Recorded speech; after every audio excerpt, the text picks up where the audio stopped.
Hey everybody, Fred from CNY Alive. Thanks for joining me. We've got a great interview coming up with Chris Eves and the New Normal. We did it out at Sharky's Bar and Grill in Liverpool. Had a great time. These guys were a lot of fun. Let's turn it over to Sharky's now. Anyways, hey guys, thanks for stopping out tonight. I really appreciate it. I love you guys' music and stuff.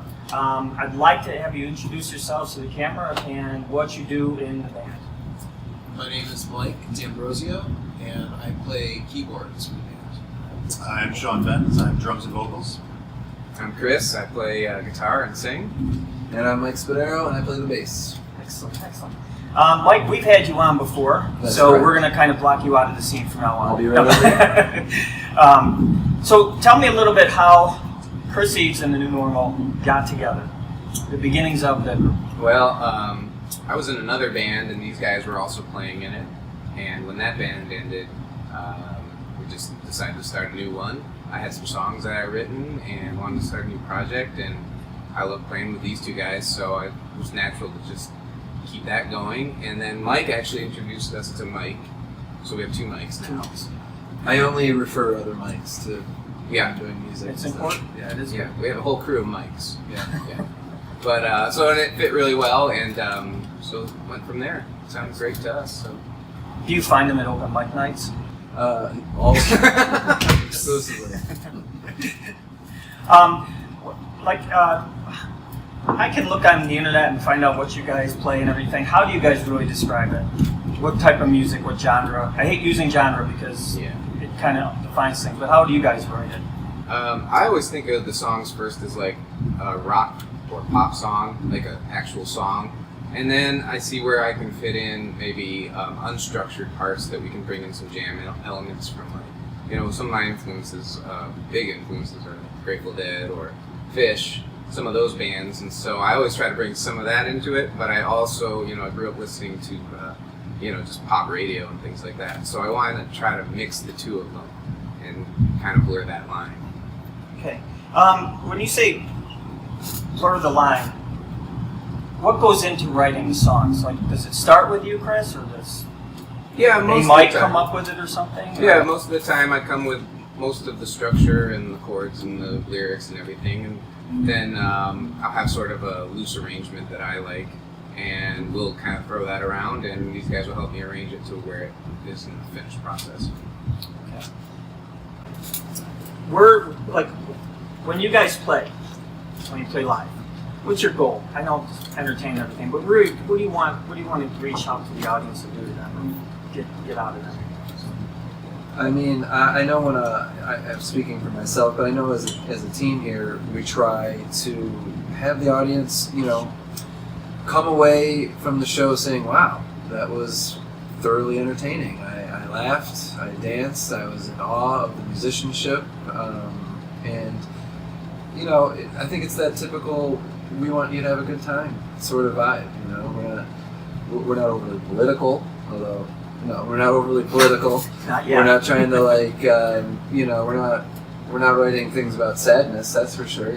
That's not our angle. We're just trying to entertain and have a great time and play music that we all enjoy playing. So. Yeah, I think at the end of the day, if you leave a show, I want you humming some of the melodies and have that stuck in your head, some of the songs, but also have come away from it feeling an energy, that we've taken the music and done something and lifted it to a higher level that, someone will feel and remember.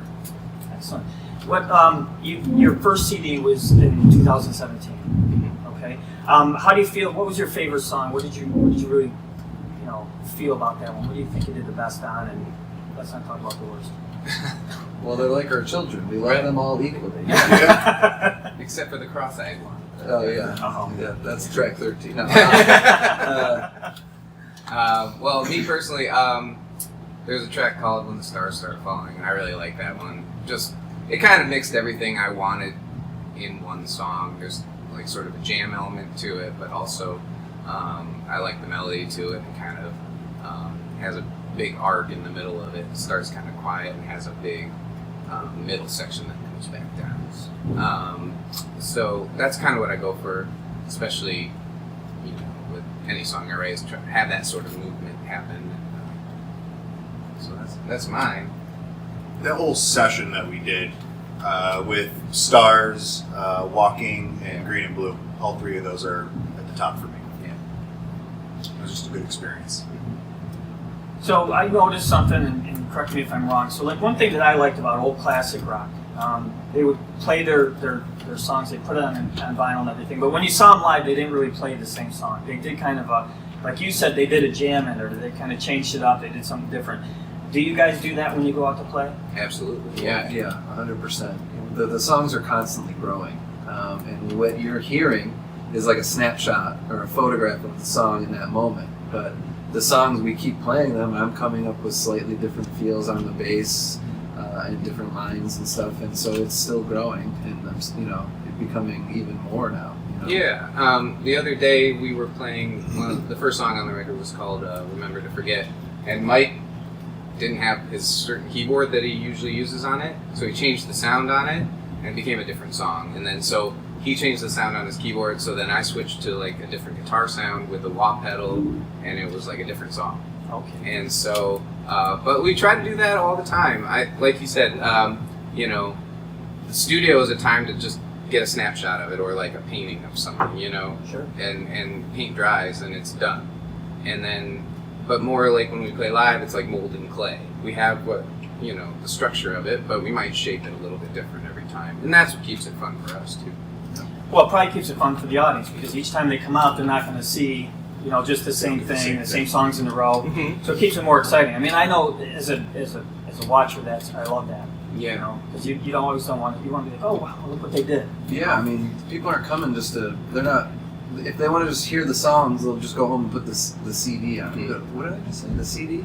Yeah. I don't know what we to still call make them. those. We make We them. will stream it. We make them. But people come out of their houses and pay money to come see a spectacle, a thing. They want to be entertained. A piece, a statement. So we want the things to grow with it.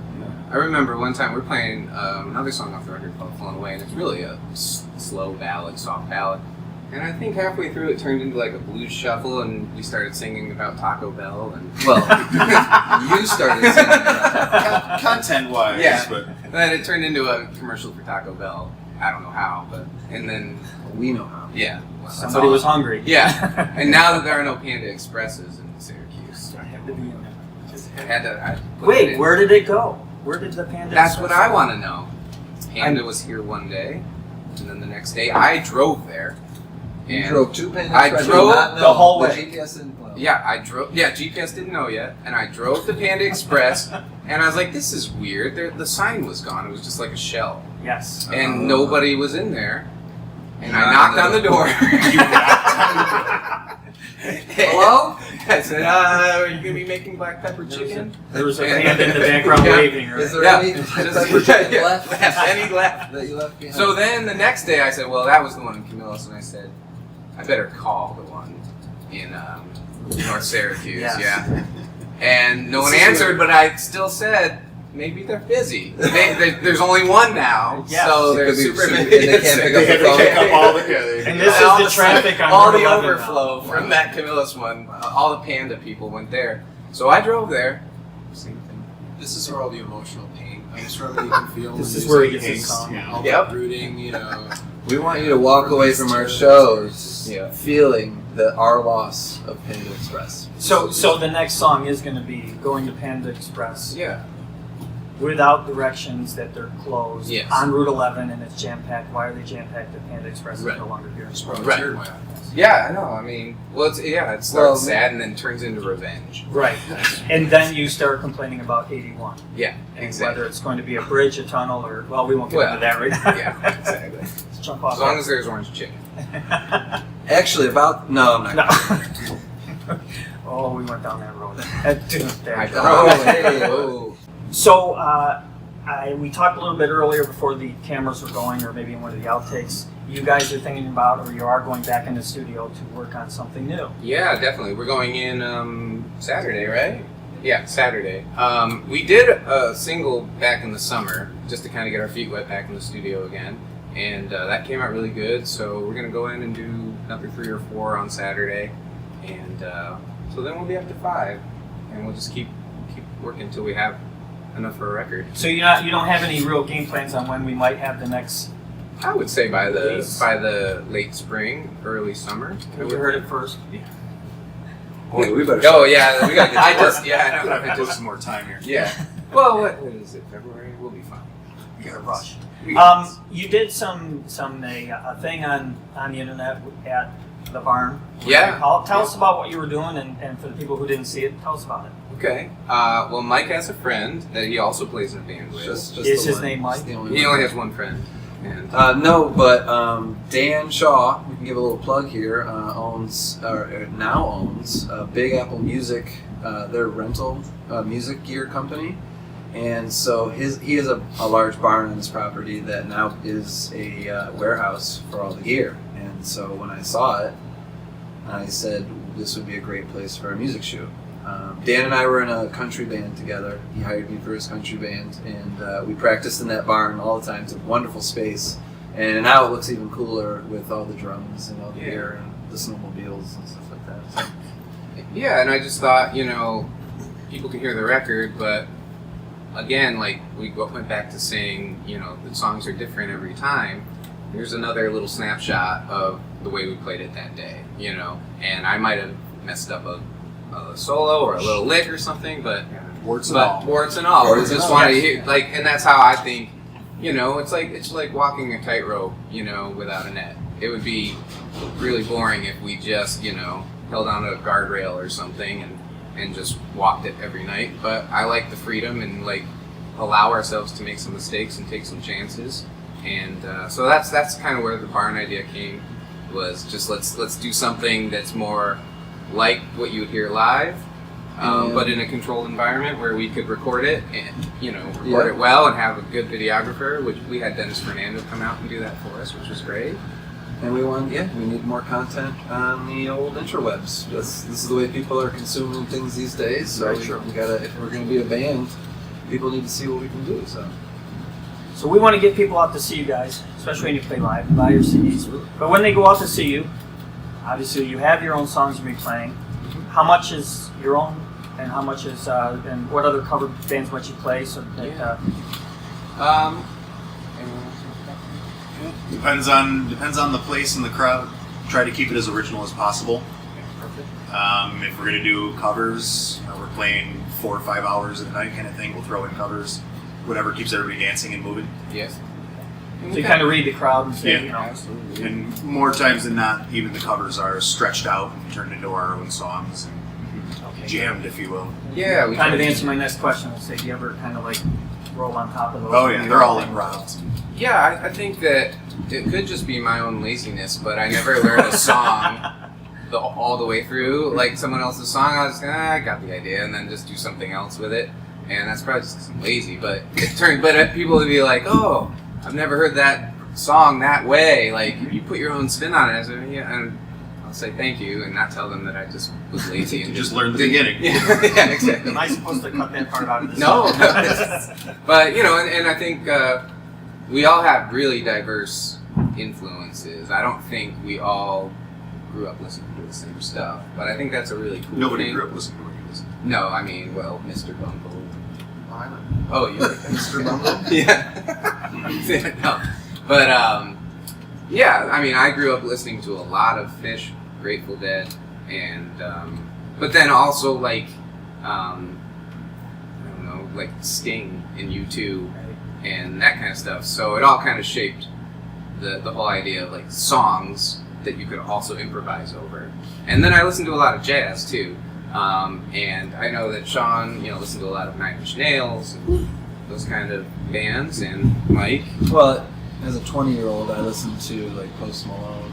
Oh, as a 20-year-old now. When your birthday's coming up, I'm right? the youngest guy in the band. Yeah. Well, we got. 21st. It's a big one. We got to take you out. Cheers. You'll have more than water see, next time. You'll get there. You'll graduate.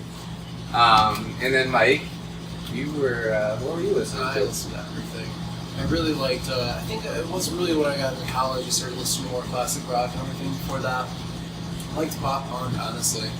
I thought Blink-182 was the coolest thing in the world. I got kind of like 7th or 8th grade. Yeah, and I think my first CD was Presence in the United States of America. Oh yeah, she's slum. Yeah. I really loved just like straight ahead rock. I always thought it was interesting. I always liked absurdist lyrics. That's kind of what got me into Fish too.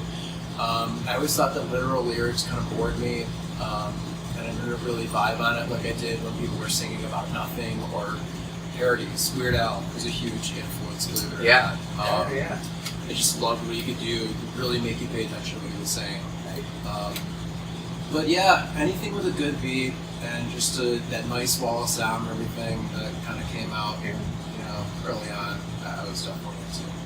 Yeah, so I mean, we'll cover Fish, we'll cover David Bowie, Prince. Can we do some Weird Al? We could definitely. Do you know some what my Weird Al. favorite Weird Al song is? What? Harvey the Wonder. That's what I was gonna say. You guys are gonna do it right now.